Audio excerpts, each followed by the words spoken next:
So by astonishing coincidence, I'm Jason's twin brother, Biff, and he's going to be out in a second. But I was sort of tasked with transforming this conference to show how easy and simple transformation can actually be.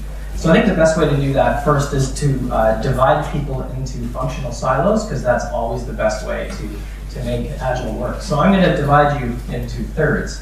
So this will be group number 1, this will be group number 2, and this will be group number 3.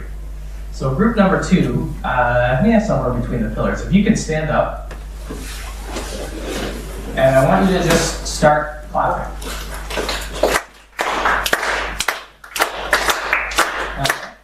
Good, good, good. So group number 1, you keep doing this. When I point, you're going to say, okay? And group number 3, when I point over here, you're going to go, ah.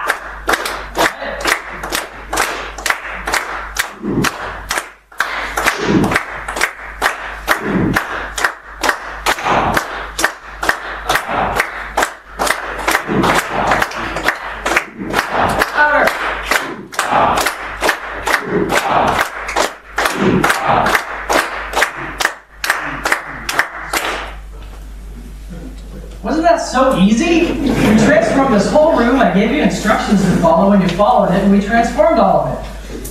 So why doesn't it work that way in our organizations? I'm going to get Jason up here to talk about that in a minute.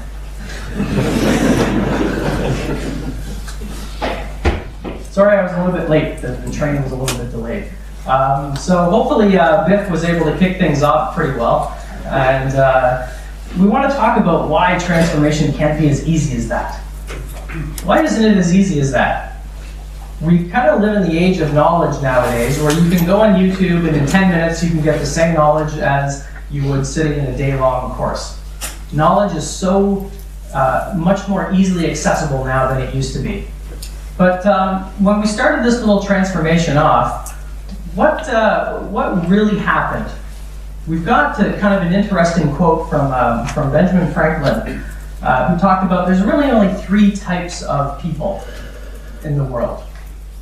Right? There's the ones that, oh wait, sorry, that's the wrong slide. There's only 3 types of people. There's people that move, there's people that are movable, there's people that are immovable. So when we started this off, first, who thought that was stupid? You think it's okay, you can raise your hand. Who thought, there's got to be some kind of point to it, I guess I'll just kind of play along. And who thought, oh, this is kind of cool, this is fun. Okay. So when we look at how change actually happens, somebody goes first. So somebody stood up first. They gave a simple instruction, 1 or 2 people stood up and made it okay for everybody else to stand up. So the movers went first. The people that want to do whatever this change is, whether it's Agile, whether it's Lean, whether it's whatever it is, somebody's going to go first. Those movers are always biased towards action. They're going to try something out. Then the movers are the ones that, even when the clapping started, a couple were like, I'm not really sure I want to do this while the clapping was going. And then eventually they kind of came along and they started doing it too. So they want to wait and see. Have you ever experienced in an organization where you've seen people who they think they want to do this Agile thing, but they don't do anything? They just kind of wait and they look around and they want to wait and see, well, if this team does it first and they get in trouble, I don't want to do it. So I'm going to wait. I want to wait and see. Those are the movables. So they will come around. Who's an external coach or consultant in the room? Have you ever been told that will never work here because? Yeah. So we get that a lot. That'll never work here. But the movables, they're going to be convinced when they see people in their organization who are part of their tribe, because we're outsiders, let's face it, we're coming in as the external consultant. We're not part of the tribe. We're coming in with an outside perspective, trying to change something else that the movers that are kind of sitting on the fence, they're not exactly sure. So they want to wait and they want to see and they want to be, oh, you don't know what it's like here. That'll never work here. But if they see another team doing it, they'll be like, maybe there is something to this that we can actually try. So a standard isn't really going to make that dynamic work. And then the immovables, who finds that there are people who are resistant to Agile in their organizations?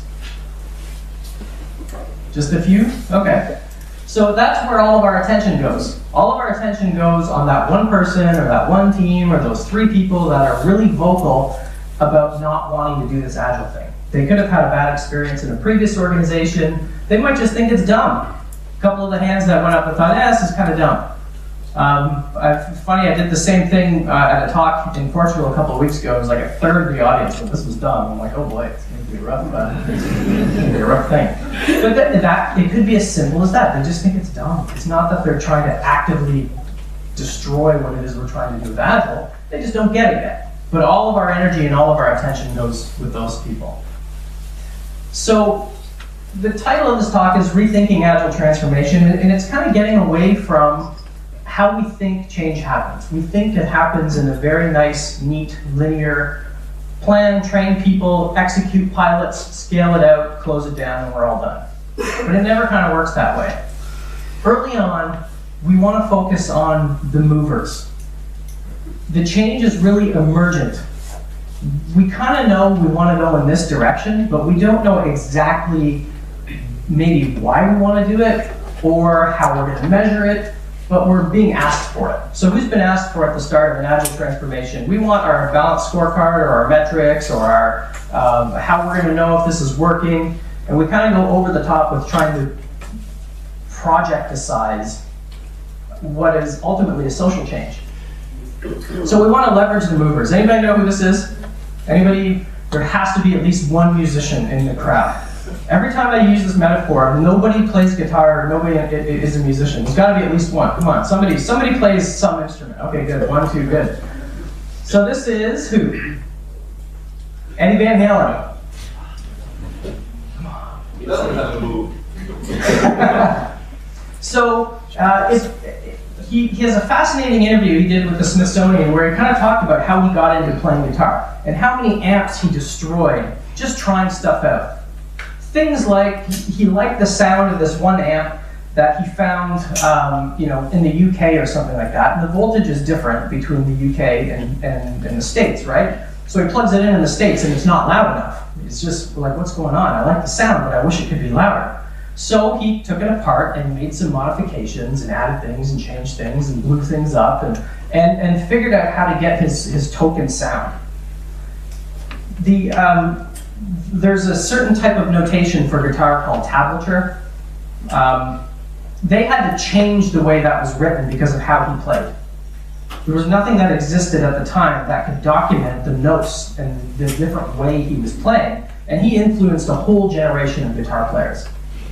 So we talk a lot about the Agile mindset. Who believes the Agile mindset is the right way to make Agile work? Not everyone's going to have that mindset. And if we were all blowing up amps constantly, there'd be no music in the world. We need a balance. The progress comes from the friction, where we have the people who are taking action and the people who are experimenting and trying things and they're pushing people and they're showing what's possible. Early on in our transformations, we need to find who these people are, and we need to enlist them. If we go into kind of what is good, just good change management, it's called a change agent network. So it's people who have influence in different pockets of the organization that can help you as the Agile coach or the consultant sort of virally spread the message. But we need those movers. We need those people who are going to act and make it okay for everybody else to do it too. Then we've got the middle group that I mentioned. And what do they need to see? Does anybody know who this is? It's James Randi. James Randi is a well-known skeptic. So he has what he has a $1 million challenge. You need to change this. Hey, it's supposed to go there. There we go. So this is James Randi. Remember everything I just said? That's who he is. So he has a $1 million challenge that, if you say that you can do something that is contradictory to science, if you can prove it and show me evidence, I'll give you $1 million. So the movables are the people that need to see evidence. They need to see something that tells them that this change was going to work. So one organization where I worked, Enterprise Telecom, went from 0 to 200 teams in a year. And as the external, we focused on the movers first. So we started off with what was called a mini Big Bang, which was 10 teams that wanted to do this. that had kind of less constraints around the organization? Who works in an enterprise, like a large organization? Yeah, sometimes there's just obstacles that you can't fight when you start. So we went with the teams that really didn't have as many constraints as some of the other teams. You know, we didn't go with any of the core systems or the back-end billing teams and stuff like that. We sort of went with the easier ones, but the people who were motivated to do it. Then, when it came time for the next wave of teams to come along, those were sort of the movables. Those were the teams that they wanted to wait and see. Maybe they had more constraints. Maybe they were positive skeptics. And what we would do is we would bring in people from the first wave of teams. I would come in as a trainer, and I would say mechanically, you know, here's the 4 values and 12 principles. Here's 3 of the most popular Agile practices today. How do we apply that to your context? Here's how we do stories and all this other stuff. Now let's bring the other team in, and they're going to come in and tell you their story. Here's how we got it to work in our environment. So when we have this process and that process and this gate and this milestone and this phase and this other type of things, here's how we sort of worked around it, and here's how we were able to make Agile work in what we think is our dysfunctional organization. Then those second wave teams, they're like, okay, cool. Maybe we'll give that a shot too. And then there's always the people that are the resistors. This will never work because rarity is never going to do anything no matter what, because rarity's way is the best way that things should get done. And there's always one brony in the crowd. There's always one. They never raise their hand, but there's always one brony, especially now that the new movie is out. So, but those are the folks that really dig in their heels. Who knows a rarity in their organization? So they're going to dig their heels in for a variety of reasons. Number one, do they stand to lose something? And what do they stand to lose? So if you come in, especially in a larger organization where you have a PMO and you've got big structures and big hierarchy, you know, if you're working on a cross-functional team, you might have 11 managers that are involved with the people on those teams. And we often say, well, those are the rarities. Those are the people who don't want to do it. But then you think, well, why would a reasonably sane, rational person behave that way? Safety. I mean, we always go back to fear in Agile. It's fear, they're afraid. Well, yeah, that could be part of it. Part of it could be loss of status. If I'm the manager and everyone is relying on me to get this delivery done, and now suddenly the team has to do it, where's my place in this new world? There could be a whole bunch of things going on. There could be that the people that are digging in their heels have the most influence elsewhere in the organization, so they can influence people that Agile's not really the right thing for us right now. But all of our energy focuses on those people. And what we want to do is we want to focus on the first and the second groups. If you've ever heard the expression rising ocean floats all boats, has anybody heard that one? We really want to enable the people who want to do this and kind of let them run amok in the organization until Agile gets to a point of where we need a little bit more structure around it. We tend to start with creating the project plan, creating the Agile transformation roadmap, deciding on all the training, who's going to go through what. We beat them over the head with the mindset stick or the Agile stick, and then, 12, 18 months later, is anything really different? Sometimes yes, sometimes no. Because we don't really rely on how change actually happens. So we kind of want to downplay rarity a little bit and listen to their concerns, because that's helping us figure out what it is that we actually need to change about our system, because they bring relevant reasons and value to the transformation as well. So like I said, if everyone has the same Agile mindset, we'll have a whole different set of problems than now. So the progress comes from the positive friction between those groups. So if we imagine that, on this axis we've got what is often called resistance, which is not something I believe in. I believe that there is only a reaction to a change. There's just a response to it. And if there is too much resistance, as perceived by us as the change people, it's because the approach is wrong, or the change is wrong, or something isn't right, but it's not about those people. But let's just call that resistance for now. And then down here we have beliefs. And beliefs are, half the hands went up. That's a belief. So that's your belief. It's not any more right or wrong than anyone's belief who says, well, Agile's just a bunch of tools that we can implement. And mindset people will go, no, it's not tools, it's about values and culture and this and that. Let's just downplay all of that and realize that people are going to have a different interpretation of what Agile means. So our movers are the ones that act right away. I've seen instances in large organizations where whole change teams have left after a year. So the movers tend to run further ahead than the natural pace of change of the organization, right? They learn about this Agile stuff and just love it, and they just completely run with it. Has anyone seen that?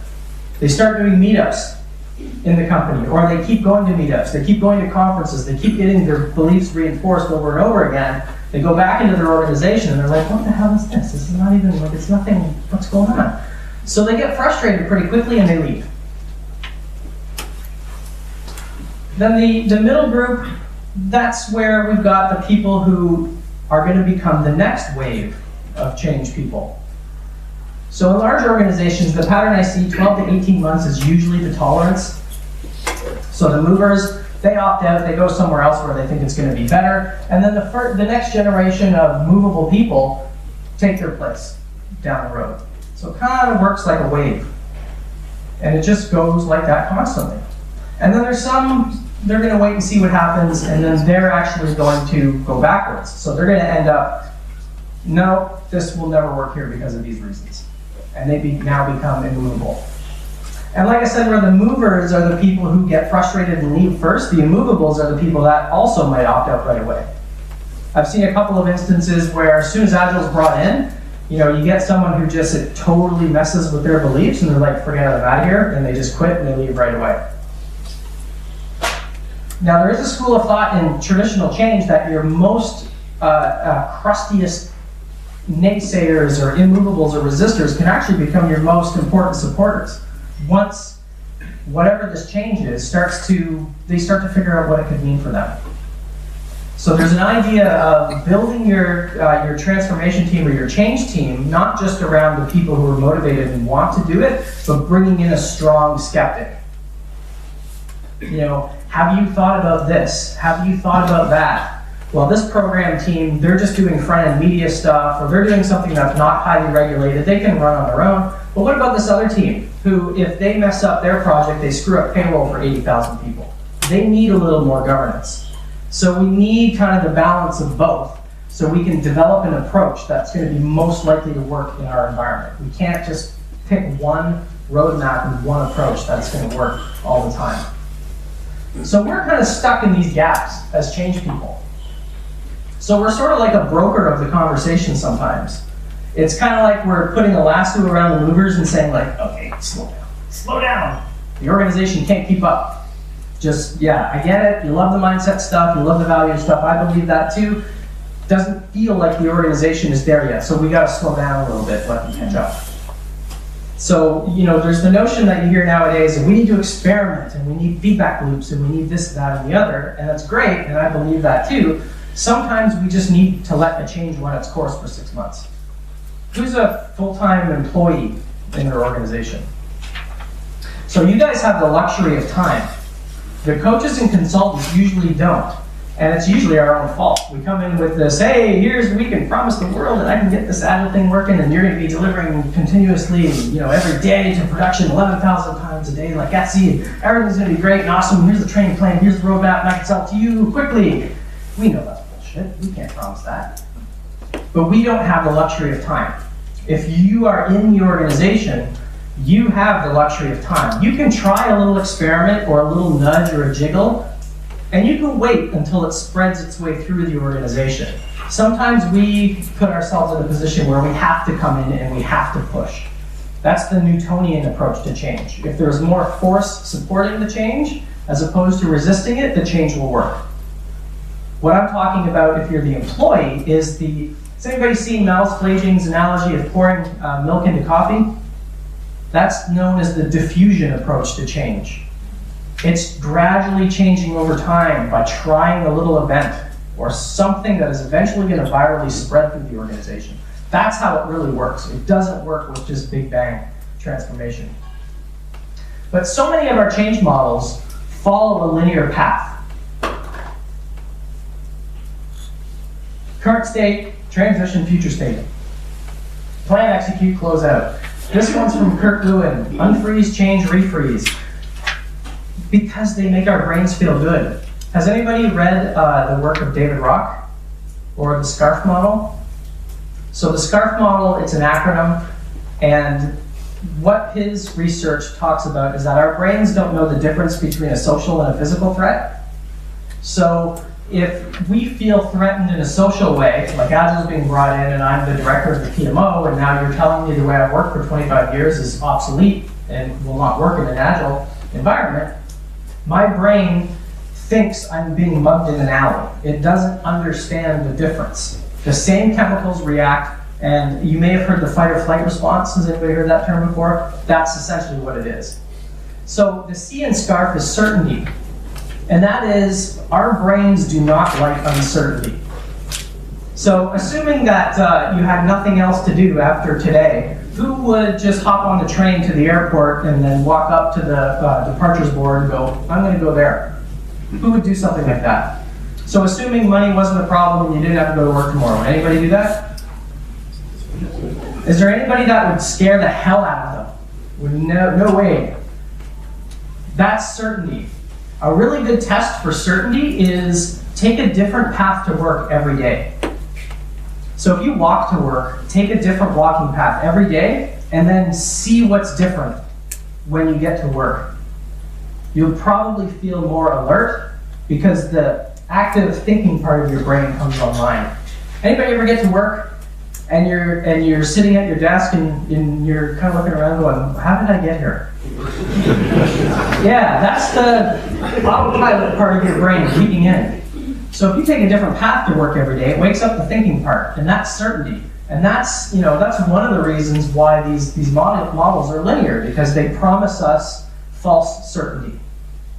And I have a hypothesis about why some of these models exist, because they all seem to come from firms that are trying to sell you their method or their certification or their process.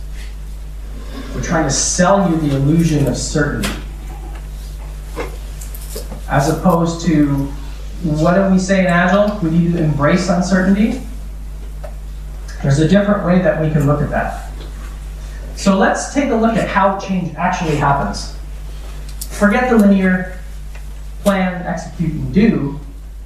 All change, doesn't matter what it is, happens the exact same way. There's some event that happens.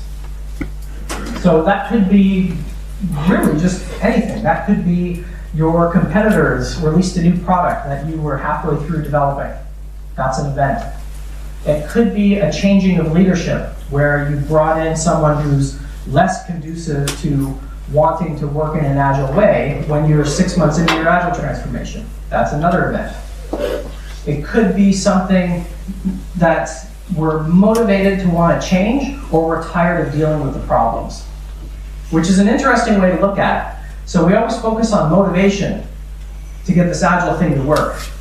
But the trigger for change, the way it happens is we either really want to do something for some reason, or we're tired of dealing with the problem and we need to do something.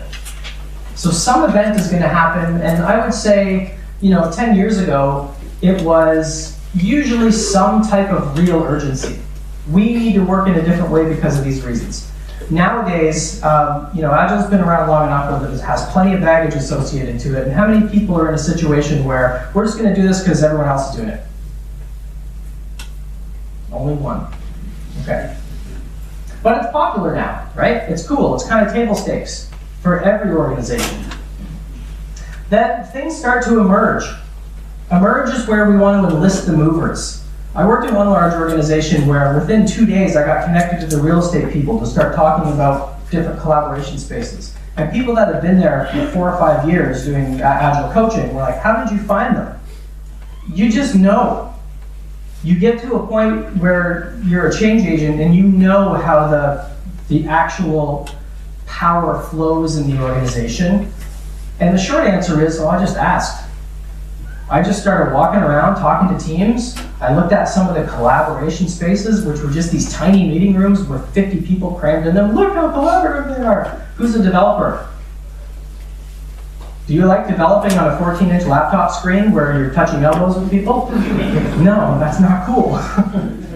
That's what their collaboration rooms were like. I'm like, well, this sucks. This is just a sweatshop. This isn't Agile. This is just stupid.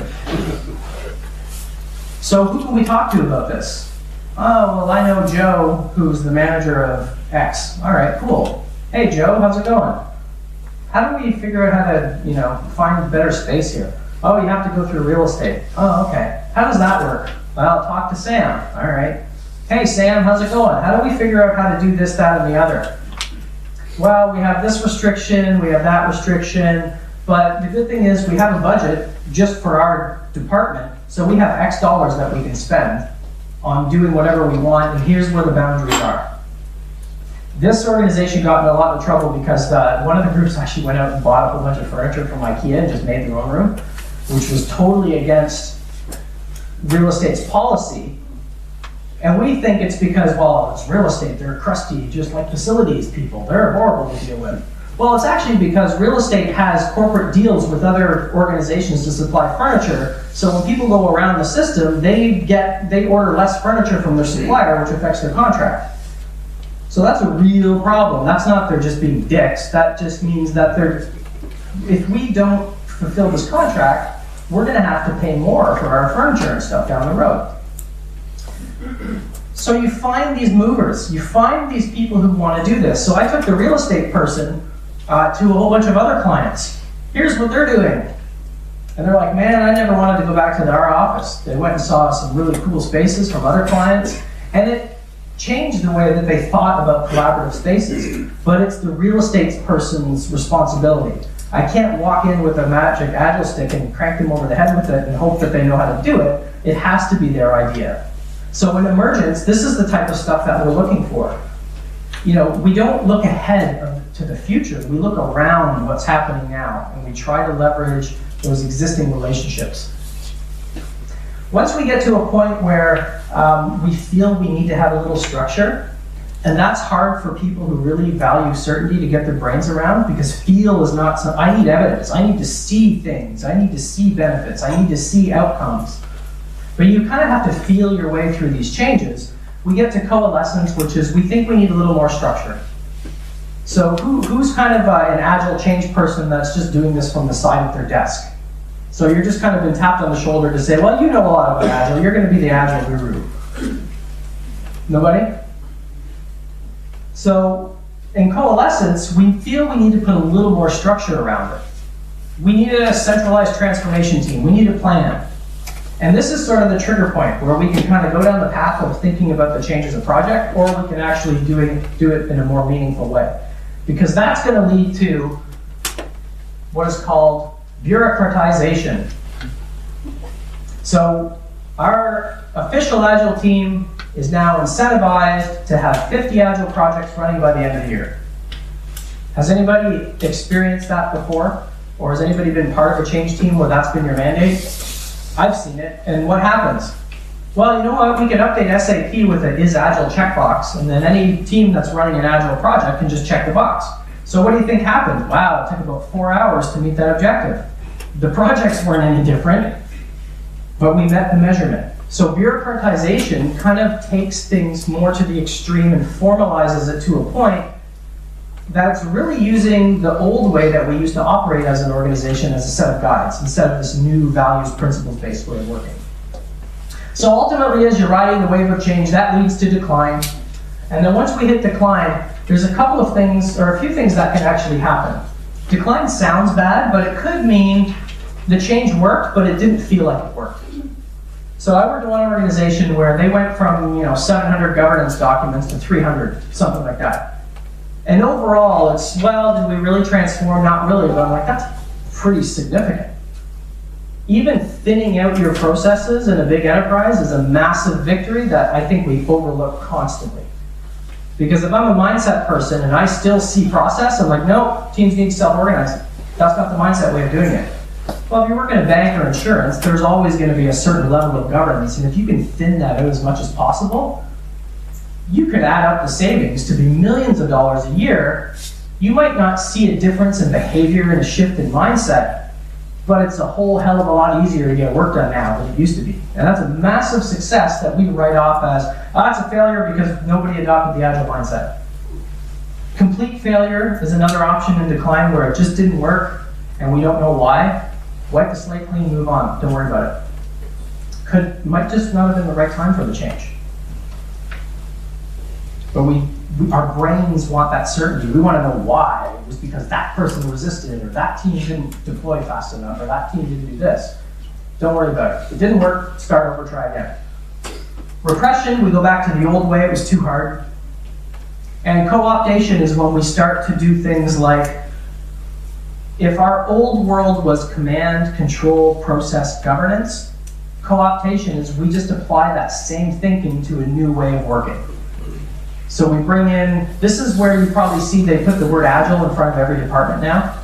So now we don't do auditing anymore, we do Agile auditing. What the hell is Agile auditing? Have the auditor go sit with the team, that's it. There's no magic behind it. If you're in a highly regulated project, move the auditor into the team room. What is so hard about that? The social hierarchy is the hard part about that. Because if they're not seen at their desk, it means they're not working. It implies they're moving around the hierarchy. So they're doing something sneaky. But co-optation is when we apply those same values. We don't do marketing anymore, we do Agile marketing. We don't, HR, HR is just such an old concept. We now do Agile HR. What was the recent one? I saw a really good one. Emergent Agile Leadership, whatever the hell that is. There was another really good one that I saw on LinkedIn the other day. Agile Sales. I saw someone who had listed themselves, I hope it's nobody in the room. They're an Agile Sales and Agile Transformation expert. I'm like, what the hell is Agile Sales? Is anybody a salesperson here? Sales is sales. I mean, sales and marketing has always been quote unquote Agile, in my view. I've worked with an Agile marketing group, 11 different marketing divisions in this organization for a year, and they wanted to quote unquote go Agile, and I went and worked with a few of their teams. They already worked that way in the first place. There's just a couple of techniques that they're missing, but they're already biased towards the customer anyway. But we still want to formalize it. So we formalize it in a way that incentivizes groups to work against each other. So once we get to that point, then we need to intervene. I'm going to talk a little bit about some interventions that I've seen, but the hard thing to explain is when you're a change person, sometimes you need to wait for the window of opportunity to open. Does anybody know what I mean when I say that? You feel it's the right time to intervene for whatever reason, and you dive through the window. That's what the intervention is. So for people that are more kind of, I need evidence, I need facts, I need figures, it's sort of, it's like a pressure cooker, right? It gets to a point where there's so much stress around this Agile thing, you feel it's the right time to pop that bubble. We're not hitting our targets. We're not hitting the benefits we thought when we were bringing Agile in the first place. And we need to intervene somehow. And then the cycle just repeats itself over and over again. Now that feels fluffy for a lot of people. You can't walk into an organization as an external and say, well, I can't really guarantee that any of this stuff is actually going to work, but here's how we're going to try and figure out if it's working for you. You'll never get any work. So you kind of have to come in with some feeling of certainty, but the majority seem to be in an organization. You have the luxury of time. And you have to kind of feel your way through and know when you're in each one of these kind of, if you need to call it phases, call it a phase, so you know how to act. So I talked a little bit about this whole notion of embracing uncertainty. So I think it's misleading to say that. Borderline irresponsible. I think we have to figure out how to reduce the uncertainty as much as we can, or however we're comfortable with it. Embracing uncertainty is like, let's just go do whatever we want and things will work out because we're Agile and we self-organize.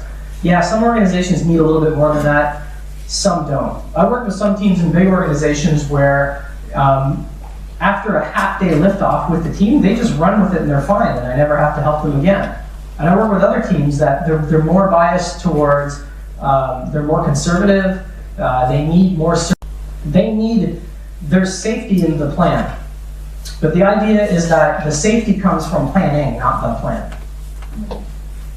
So we need to figure out a way to reduce it.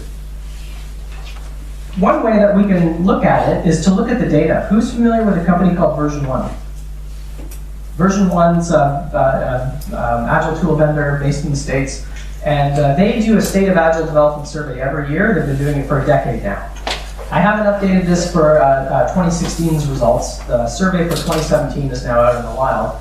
But these are the reasons why organizations want to use Agile, and they've been the same for a decade.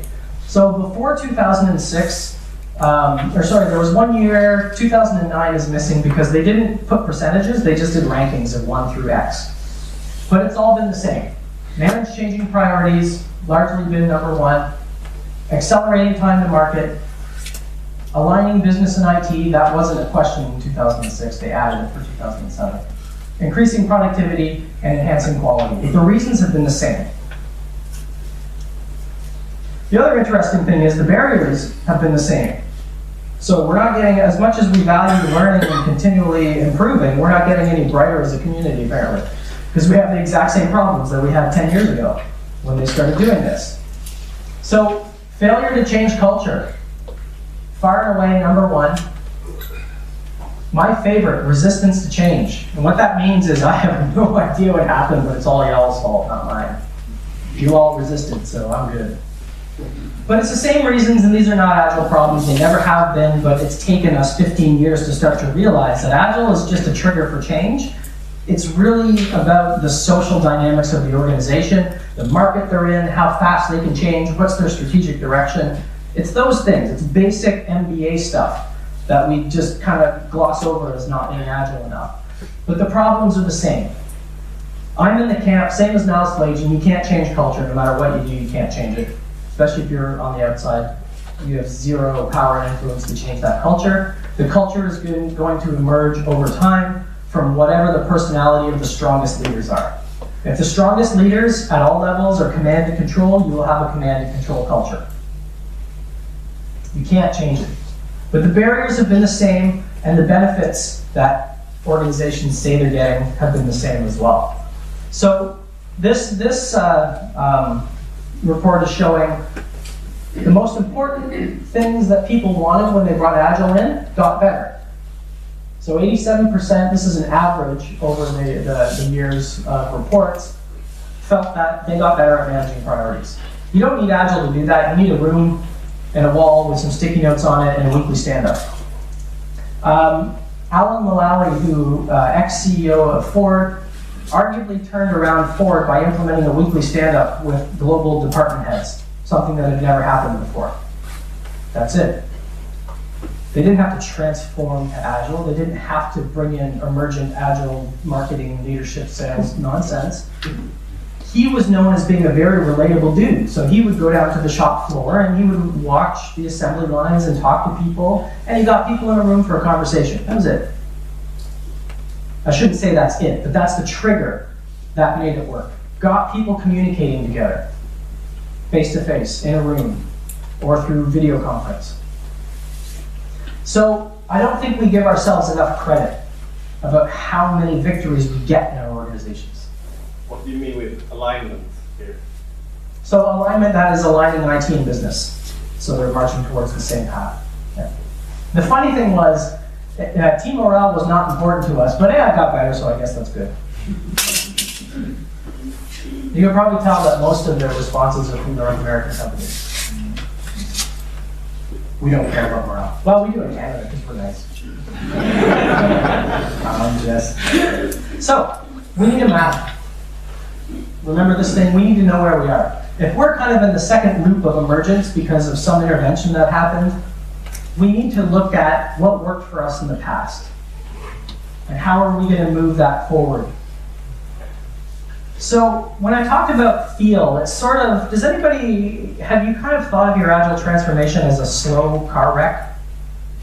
Where you can just see it coming? You just, you hear the screeching tires, you're just waiting, you're waiting, and you're waiting, and you're powerless to stop it. I worked in a small company of like 20 people, and one of the heads of of technology wanted to completely rewrite the whole system, which is never a good idea, no matter how you slice it. And we couldn't stop that project. And we're only 20 people. It's just, there's the safety of, my God, we spent so much time already doing this. We can't stop now. We have to keep going, even though we know the train wreck is coming. So it's kind of like, if anybody remembers The Price is Right, the old TV show, anybody remember the Plinko game where you put the little chip in the top and then it kind of bounces its way down? That's sort of how transformation happens. You're sort of watching that slow train wreck and you're thinking, all right, well, we want to get the big money, so let's try and let's see what happens. We're going to go Agile. Oh, it's kind of going the right way for us. It's a side of the desk job. Oh, that's pretty good. Oh, wait, people need more process. No. Oh, crap. We co-opted. We hired a VP of Agile, and we gave the VP of Agile incentives that are completely opposite to everybody else in the organization. Well, that didn't work, so now we decided that we're going to get the VP of Innovation, and the VP of Innovation's objectives are all different from the VP of Agile's direction. So it sort of works out the way it's going to work out, and that really bothers people sometimes. It really bugs people to not know that we're going to do these 8 steps and we're going to be there. But you can't know that. The best you can do is try to stay in the moment and look around you and focus on the things that matter. Is there a compelling reason why we want to do this in the first place? Every change method, no matter what, talks about urgency. Is anybody familiar with John Cotter's 8 steps for change? So it's funny how Agile is starting to find those things, but the people in the change community are like, that's 25 years old. It's completely irrelevant nowadays. But both communities are sort of trying to poach practices from each other, which is good. But what we think in Agile is new and innovative because it's new to us is actually pretty old and stodgy and does not work at all, according to the change people. And the other way is the same. They see this Agile stuff, oh my God, this is great, this is awesome, these are the greatest things ever. But as Agile practitioners, we moved on from some of those ideas 5 years ago. But every single one of them say there needs to be a reason why. Like I said when I started, 10 years ago there was a reason why. Nowadays it's just, well, everyone else is doing Agile, so we might as well do it too. So we need a reason why. We need to have some type of alignment through co-creation. So that means the people who have to live with the consequences of the change need to be involved in creating whatever the plan is for it. They have to be. That's how you build ownership. It's not my job as the Agile coach to make the organization Agile. It's my job to work in the white space and get people together talking about what it means for them and how they're going to move it forward. We need to know if people are ready. Change readiness assessments aren't new. They've been around for decades in the change world, and around 2008 or 9, I think, is when it was really popular in Agile. If anyone was going to Agile conferences back then, does anybody remember going to a session around Agile change readiness or Agile readiness assessments? Yeah, that ship came and sailed fast. Every year there's something new in Agile because that's just the way we are. We like new things. We beat the hell out of it for a year, we move on to the next thing.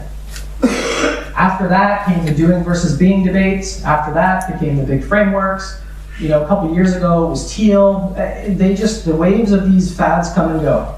But fundamentally what makes businesses run has been the same ever since people started trading goods in villages. It's been the same. So are people ready? Do we have new rituals that are going to help us move this change forward? And what do I do on a daily basis to live the change that I want to see? So I'm going to show a couple of stories and examples. Is there a compelling reason why we're doing this? This is from an insurance company where we use the idea of Google OKRs. Has anybody heard of Google OKRs before? So they knew they wanted to kind of go that way, but that was it. They didn't know anything else. So we did 2 full-day exploration sessions where we talked about why are we doing this? Why Agile? Why now? What does it mean to us?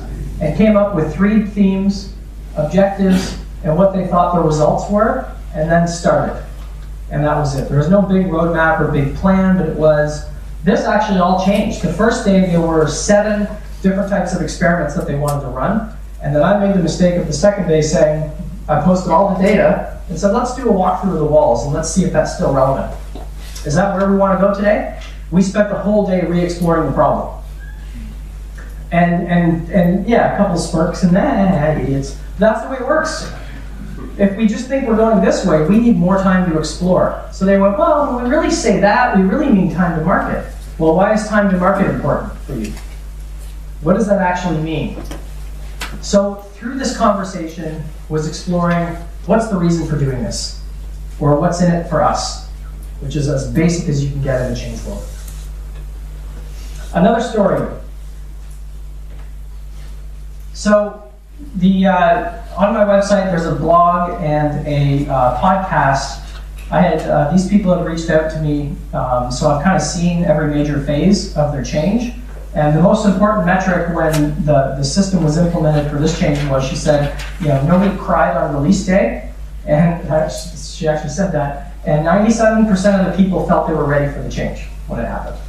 So all they did was, she was sort of stuck with, how do I take this change forward? What do I do?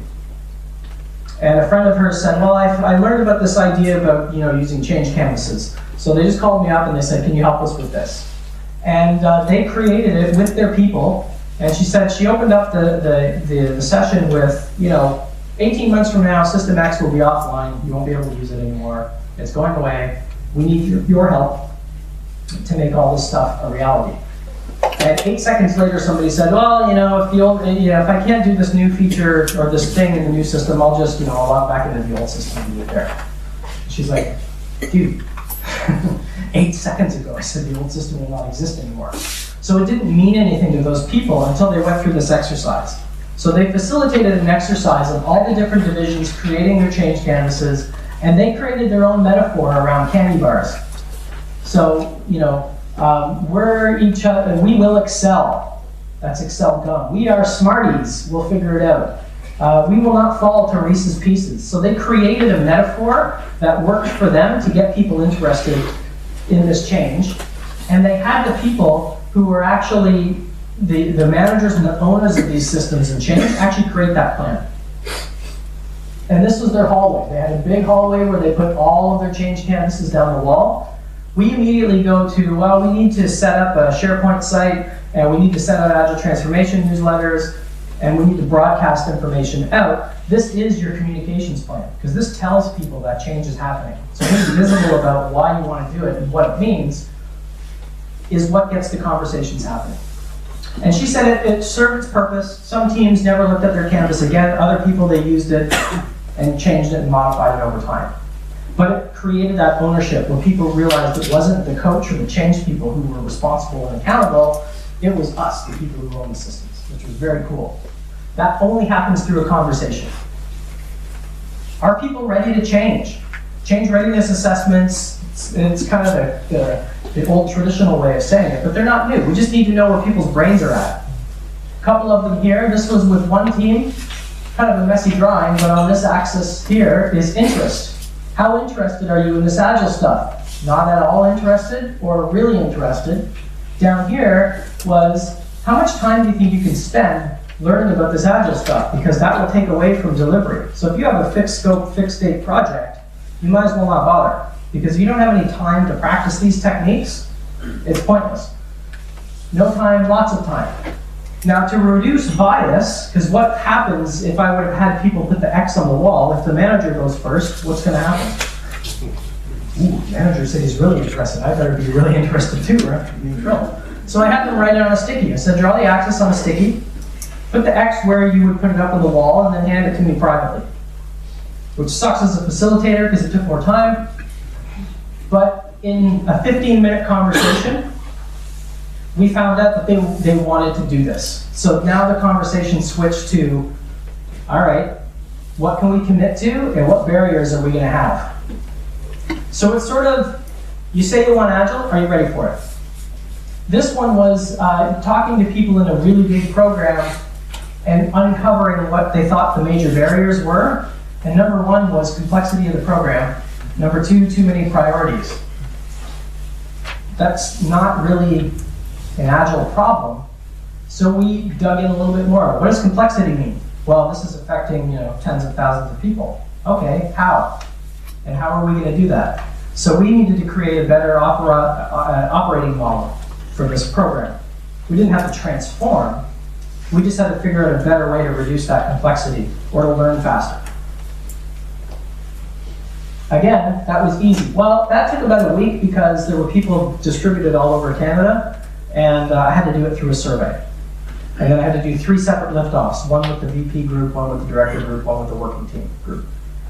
But even so, it was a week to go from nothing to ready to start. Establishing rituals. So this is a company that I visit a couple of times a year.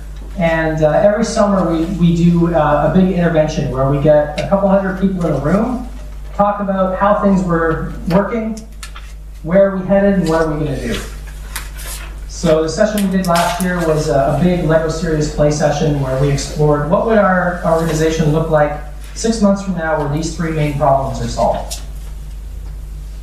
So we explored that for a day and a half. CEO was there, CTO was there, head of transformation was there, participating, building stuff with Lego, not getting all you other people to do it, in there doing it too, which was the point. And then at the end of that, we ended up having 17 teams of people, 17 one-page plans or change canvases, and we did 17 lightning talks. So each team went on stage and said, here's what we think is the most important thing to do in the context of delivering sooner. So here's the 3 actions we're taking away. And every team did that. 6 months later, we did a retrospective. 5 of those 17 got completed. A bunch of them, when they went back into the wild, they realized it wasn't the right problem, so they shifted, and some just didn't get done at all. But stuff got done and we made progress. So when I went back to visit them and they said, well, only 5 of those things got done. So it's a whole failure. I'm like, no. If you do 5 things every year, in a decade, you'll be a drastically different company. Which sounds like a decade, oh, come on. But when you're in the company and you're in it for the long haul, those small things and victories are the things that you want, which I think is awesome. So we've done this every summer since.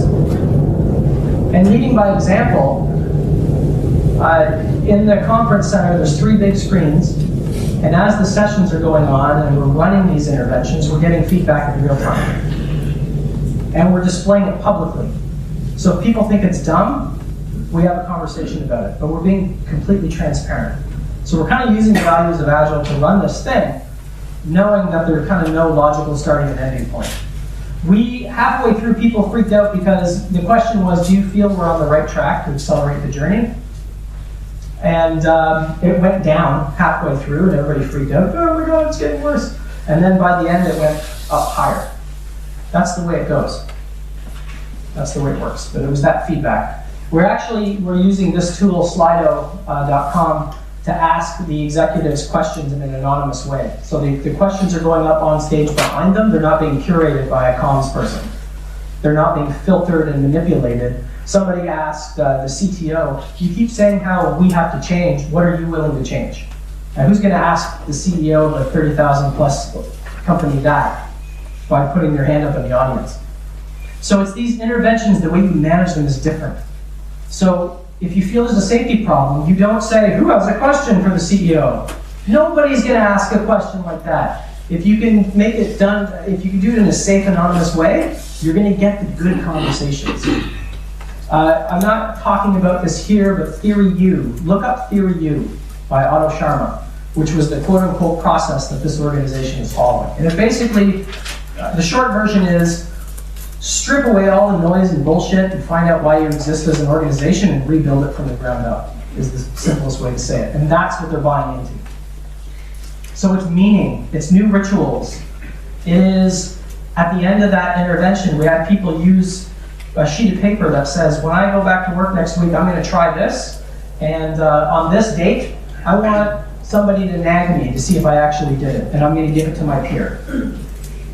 So self-accountability, not something we're measuring and monitoring. You know, you've heard we need to measure behaviors and stuff. No, that's stupid.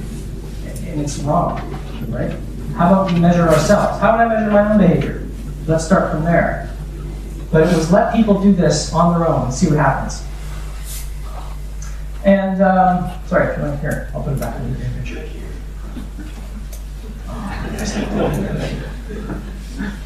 And the last story was, this organization wanted to build a culture of say anything.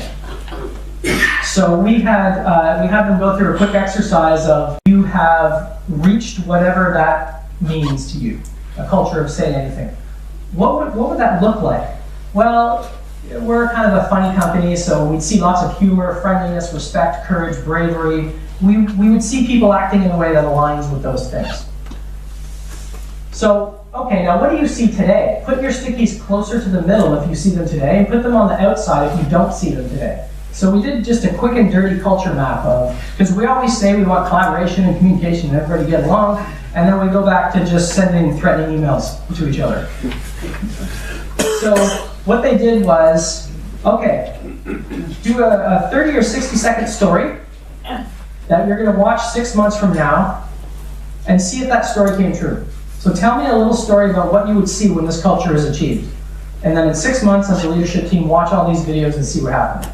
So it's getting their brains, if anybody's looked at innovation games, it's remember the future. So you're creating the future by talking about it now, and then it tricks your brain into actually doing stuff to make that a reality. Rituals, establishing new rituals. And then, you know, if all else fails, and you can't figure out how to get this work in sort of a, you know, an organic way, then you could always just use this install routine that I created. So you grab the floppies and you know, put these in your 386, and here you go. This will fix all your problems, man. Just you know, a few more status reports to go, and we'll be all set. All right, we're almost done. We're almost transformed. We're all good. So we, oh. Uh-oh. Now what are we going to do? Crap. Hang on. I will roll this back. Just give me a second.